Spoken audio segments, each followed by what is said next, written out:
Hello friends, Mahalakshmi मेकओव्हरमध्ये आपलं स्वागत आहे। आज मी तुम्हाला शिकवणार आहे पायघोळ ब्राह्मणी नऊवारी साडी आणि सोप्या पद्धतीने कशी घालायची। तर आपल्याला काय करायचं आहे, उजव्या बाजूला असं एक गाठ बांधून घ्यायची आहे।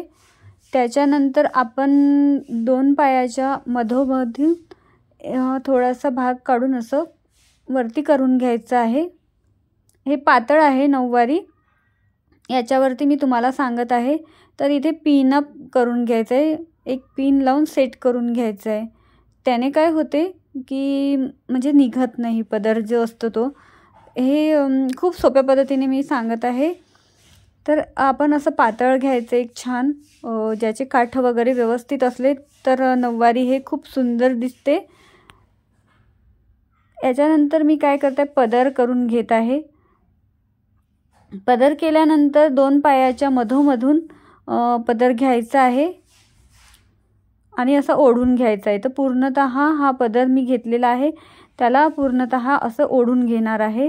त्याने काय होणार की आपण जेव्हा नऊवारी वगैरे घालतो तेव्हा आपले जे पाय असतात ते उघडे पडतात, पण ते व्यवस्थित पद्धतीने घातले तर व्यवस्थित दिसते पण, आणि असं उघडे पण पडणार नाही। हे असं घ्यायचं आहे पायाच्या मधोमधून, जसं मी घेतलेलं आहे। घेतल्यानंतर आपल्याला मागे असं खोचून घ्यायचं आहे। जो पदर मी घेतलेला आहे त्याला असं मागे मी खोचून घेत आहे। इथे पण आपण एक पिन घेऊन पिनअप केलं तर आणखी छान होईल, तर सेट होऊन जाईल आणि निघणार नाही। खोचून तर घ्यायचं, पण पिन पण एक लावून घ्यायचे इथे, म्हणजे काय होईल, व्यवस्थित निघणार नाही तुमचा।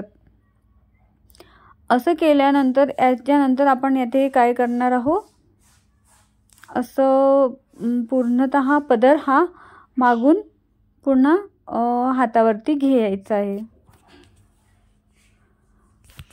डाव्या हातावरती असा पदर घेतल्यानंतर आपण जो भाग उरतो नऊवारीचा त्याला छान पद्धतीने असा मोठ्या अशा चिन्ह्या करून घ्यायच्या आहे।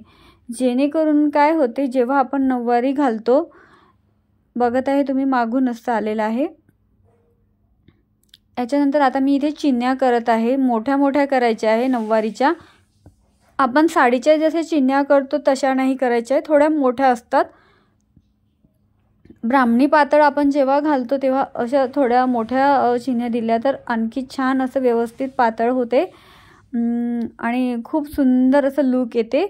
तर मी इथे मोठ्या थोड्या चिन्ह्या घेत आहे। स्टेप बाय स्टेप आपल्याला घ्यायचं आहे।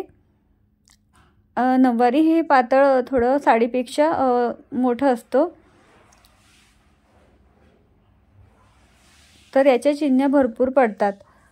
आणि तुम्ही बघत आहात की हा जे पातळ आहे याच्यावरती जे काठ, पातळ कधी घेताना असे काठे असे छान दिसतात, उठावदार घ्यायचं, जेणेकरून आपण जेव्हा पातळ घालतो तेव्हा ते आपले काठ असतात तेच मेन असतात। तर असे चिन्ह्या घेतल्यानंतर आपण इथे थोडासा पदर जास्त घेऊन त्याला असं खोचून घ्यायचं आहे। जे लास्ट चिन्ह असते त्याला पकडून असं खोचून घेतल्यानंतर आपण काय करणार, दोन्ही पायाच्या मधातून मी घेतलेला आहे, हे काष्टा आहे। तर जे आपण चिन्ह्या घेतल्या होत्या ते दोन्ही पायाच्या मध्य भागातून आपण असं घेतलेले आहे आणि अशी इथे काष्टा आपण लावलेला आहे। त्याचा थोडासा माझ्या हाताने व्हिडिओ हा स्किप झाला, बट असं आपल्याला हे घ्यायचं आहे आणि काष्टा इथे लावून घ्यायचा आहे। अशा पद्धतीने हा काष्टा मी इथे लावलेला आहे। तुम्ही बघू शकता किती छान असा लुक आलेला आहे, एकदम पातळचा लुक येतो। आणि याच्यानंतर आपल्याला काय करायचं, आता इथे समोरचा भाग आपण बघत आहे, आता हा मागचा आहे। याच्यानंतर आपण आता हा बघत आहात, आपण दोन्ही पण पाय असे आपले हे होत नाही आहे, व्यवस्थित पद्धतीने आपल्याला इथे पिन अप करून घ्यायचं आहे, जेणेकरून निघला नाही पाहिजे। तर माझं इथे निघाला होता कारण मी इथे असं खोचलेलं होतं, बट असं खोचायचं नाही आहे, आपल्याला इथे पिन लावून सेट करून घ्यायचं आहे, जेणेकरून तो आपल्याला निघला नाही पाहिजे व्यवस्थित पद्धतीने। तर मी इथे आता इथे पिन लावून घेत आहे। आपण असं खोचून ठेवलं तर तो निघून पडून जाईल, तर इथे पिन लावणं खूप जरुरी आहे। तर असे आतमधून तुम्ही एक पिनअप करून घ्याल छान पद्धतीने, जेणेकरून तुमचा कास्ता हा निघणार नाही. नुसतं खोचलं तर निघून पडेल. तर इथे मी पिनअप करून घेतलेला आहे, तुम्ही बघू शकता. इथे तुम्ही 2 काष्टे पण करू शकता, बट मी इथे एकच कास्ता दाखवलेला आहे.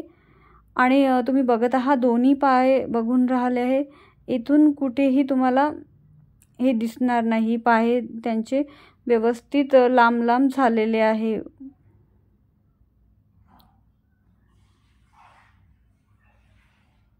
हे झालेला आहे मागचा भाग आपला व्यवस्थित पद्धतीने करून घ्यायचा आहे.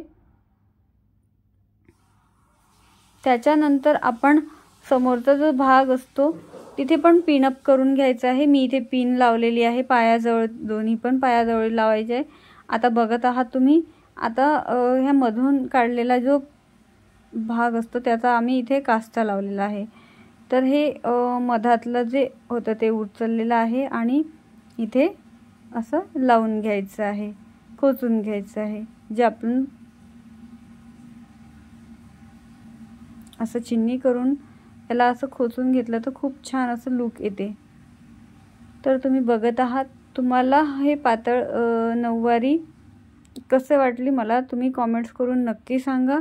जर आवडली असेल तर लाईक करा, शेअर करा, सबस्क्राईब करा. अशा पद्धतीने आपल्याला घालायचं आहे. बट याच्यानंतर आपण पदर हा असाच घ्यायचा नाही, हातावर अशा चिन्ह्या करत करत घ्यायचं आहे. कारण आपला जो पदर असतो पातळचा तो थोडा वेगळ्या पद्धतीने होते आणि साडीचा पदर हा वेगळ्या पद्धतीने होते. तुम्ही बघता आहात. असं इथे एक पिनअप करून घ्यायचं आहे छानपैकी पातळच्या याला.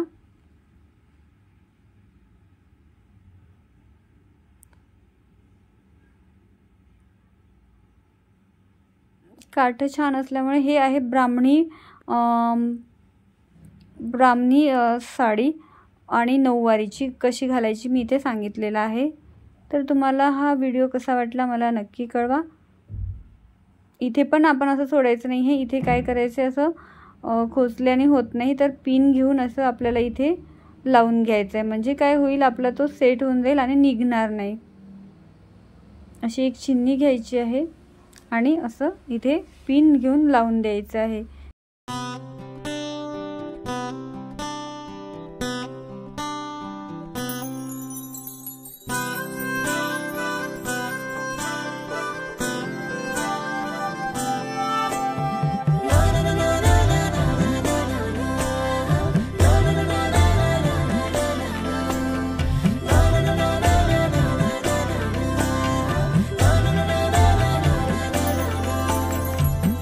कसे बोलायचे, असे कसे बोलायचे न बोलता आता. तुझ्या सवे तुझ्या बिना असायचे आता.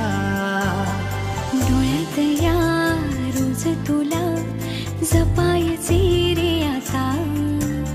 सांग जरा